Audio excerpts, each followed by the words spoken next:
விழுப்புரம் மாவட்டம் உளுந்தூர்பேட்டை அருகே நடைபெற்று வரும் கூவாக திருவிழாவில் இன்று திருநங்கைகளுக்கான தாலி கட்டும் நிகழ்வு நடைபெற்று வருகிறது.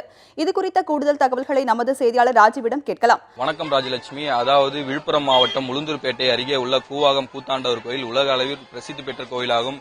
இந்த கோவிலில் ஆண்டுதோறும் சித்திரை மாதம் திருவிழா நடைபெறுவது வழக்கம். அதன்படி இந்த ஆண்டிற்கான திருவிழா கடந்த 5ஆம் தேதி கொடியேற்றத்துடன் துவங்கியது. கடந்த 10 நாட்களாகவே இந்த கோயிலில் தினசரி பூஜைகள்லாம் நடைபெற்று வந்தது. நேற்றைய தினம் இந்த திருநங்கைகள் இந்த விழுப்புரம் மாவட்டத்தில் திருநங்கைகள் மகிழ்விக்கும் வகையிலும் அவர்களுடைய திறமைகளை வெளிப்படுத்தும் வகையில விழுப்புரத்தில் மிஸ் கூவாகம் அழகி போட்டி நடைபெற்றது. இதுல சேலத்தை சேர்ந்த காயத்ரி மிஸ் கூவாக பட்டத்தை வென்றார். அதைத் தொடர்ந்து இந்த திருவிழாவின் முக்கிய நிகழ்வான திருநங்கைகள் தாலி கட்டும் நிகழ்வு இப்போ தற்போது தொடங்கி நடைபெற்று வருகிறது. இதுல திருநங்கைகள் தங்களை புது பெண்கள் போல அலங்கரித்துக் கொண்டு கோவில் எதிரே பூசாலியிடம் தாலியை கட்டி கொண்டு வருகின்றனர்.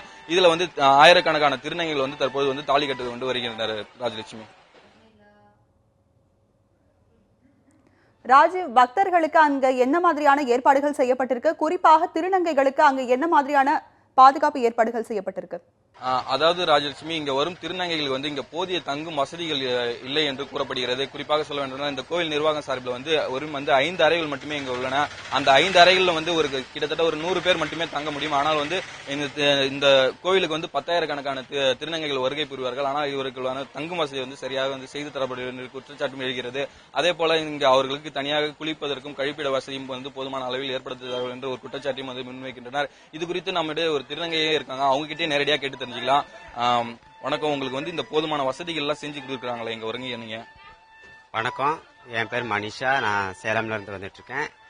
திருநங்கைகள்னாவே பொதுவாக நிறைய பிரச்சனைகள் இருக்கு. அதுக்கு மத்தியில நாங்க இந்த ஒரு 4 நாளைக்கு ரொம்ப சந்தோஷமா இருக்கோம். எங்களுக்கு சந்தோஷமான விஷயம் அப்படின்னாவே இந்த திருவிழா அப்படிதான்.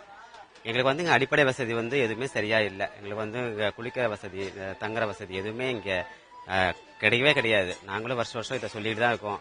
அது யாரும் முன் பண்ற மாதிரி தெரியல. ரொம்ப எல்லாருமே சிரமப்படுறோம். நாங்களாம் நேரத்தே வந்துட்டோம். விழுப்புரத்துக்கு போய் ரூம் போடனா ரூமுக்கு ஒரு நாளைக்கு ஒரு ஆளுக்கு 3000 கேட்கறாங்க.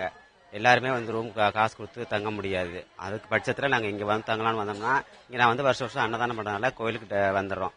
அப்படி இருக்கும்போது எங்களுக்கு எந்த ஒரு வசதியுமே இல்லை. ஒரு மரம் கூட இல்லை நிழலுக்கு. நாங்க வெயில தான் உட்காந்துருக்கோம். பாத்ரூம் கிடையாது. 2-3 ரூம் கட்டிட்டு இருக்காங்க. அது எல்லாமே லாக் பண்ணி வச்சிருக்காங்க. எங்களுக்கு இந்த 2 நாள் ரொம்ப கஷ்டமா இருக்கு.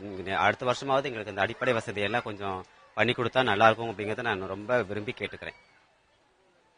அதாவது ராஜலட்சுமி, அவர்கள் கூறியது போல இங்க அவர்கள் தங்கும் வசதி சரிவர செய்து தரப்படவில்லை. குறிப்பாக கோடை காலத்து வெயில் அதிகரித்துக் கொண்டிருக்கிற நேரத்தில் அவங்களுக்கு சரியான நிழல் பந்தல் கூட போடப்படல இந்த இடத்துல. அதே போல நேற்றைய தினம் மாவட்ட நிர்வாகம் சார்பில் இந்த பகுதிக்கு சிறப்பு பேருந்துகள் இயக்கப்படும் என்று தெரிவிக்கப்பட்டது. ஆனால் இதுவரை இந்த பகுதிக்கு ஒரு சிறப்பு பேருந்து நாம் பார்க்கும்போது இந்த பகுதிக்கு ஒரு சிறப்பு பேருந்து கூட வரவில்லை. அதே போல அவர்களுக்கு தேவையான அடிப்படை வசதி எதுவுமே இந்த பகுதியில் செய்து தரப்படவில்லை. ராஜலட்சுமி, அதே தொடர்ந்து இன்று இரவு இந்த திருநங்கைகள் இன்று கூட்டம் அதிகரிக்கக்கூடும். அதே போல இன்று இரவு முழுவதும் இவர்கள் தாலி கட்டி கொண்டு இந்த கோயில் வளாகத்தில் ஆடிப்பாடி ஒரு உற்சாகமான கொண்டாட்டத்தில் ஈடுபடுகிறார்கள். அதைத் தொடர்ந்து நாளை காலை இந்த திருநங்கைகள் தாலி அறுக்கும் நிகழ்வும் அதைத் தொடர்ந்து தேரோட்டமும் நடைபெற உள்ளது. ராஜலட்சுமி.